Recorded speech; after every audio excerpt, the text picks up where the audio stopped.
So predictably, a big red state, blue state divide is starting to open up on vaccination rates. We can throw this tear sheet up on the screen so you can see the states there that have done the best in terms of getting their citizens vaccinated, in terms of the percentage of citizens that have at least one dose of the vaccine.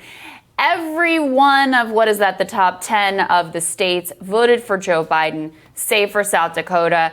If you look at the flip side, the states that are at the bottom of the list, they all voted for Donald Trump, save for Georgia, which is run, of course, by the Republican Party. But as we've been discussing, Saagar, at the beginning of the vaccination campaign, it was a real mixed bag. There were some red states.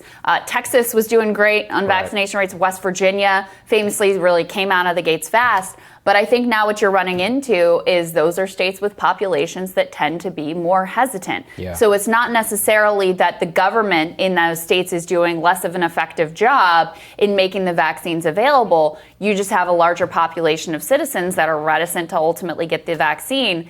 And so that indicates to me that probably these gaps that you already seen, they're just going to continue to widen as you move down the track and you get to these harder to reach, more difficult to persuade populations. Yeah, that's basically what I think we've been saying from the beginning. And this is why I think that approaching people with compassion and hearing them out is much more effective than trying to browbeat them, which is largely the government strategy and the media strategy as well whenever it comes to this. And I am really fearful of what we're going to see in about a year. Right now, B117, I think it's called, is the British variant, is just 60% more infectious and is ripping through a lot of poor communities, also poor white, black, Latino, etc. All populations more reticent to get the vaccine. And my great fear is that elites will basically sit here, DC, New York, and elsewhere and be like, oh, these rubes who won't get vaccinated, and they won't ask themselves like why they won't get vaccinated, and they won't want to pay for their health care. You can already see the elite memes, right, of being like, why should we pay for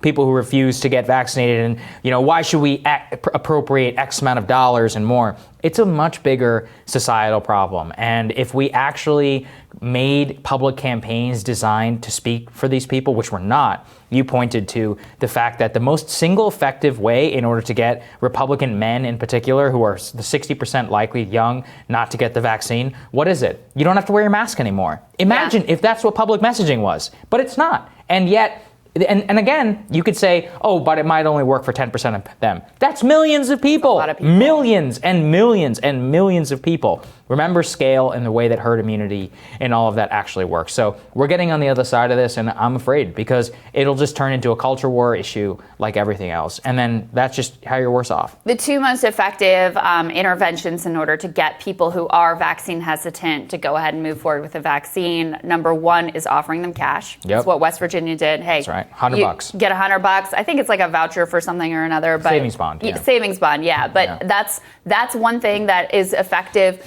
They found the research, this was all written up in the New York Times yesterday, research suggests that that's most effective for Democrats who are vaccine hesitant. The thing that's most effective for Republicans who are vaccine hesitant, just as you just said, is telling them about what you'll be able to do once you get your vaccine. In particular, hey, you're not going to have to wear that mask anymore once you're vaccinated. That's the most effective messaging there.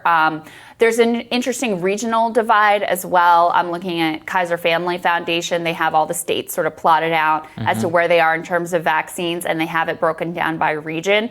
Overwhelmingly, states in the Northeast are doing the best. Then comes states in the Midwest and the West.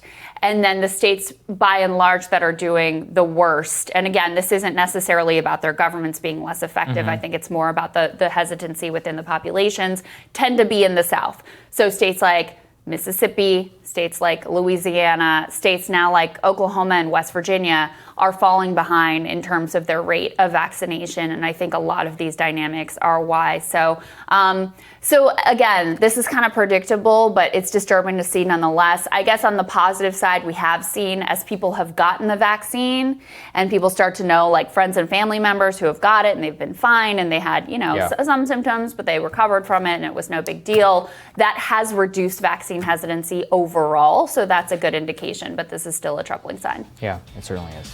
More Rising for you after this.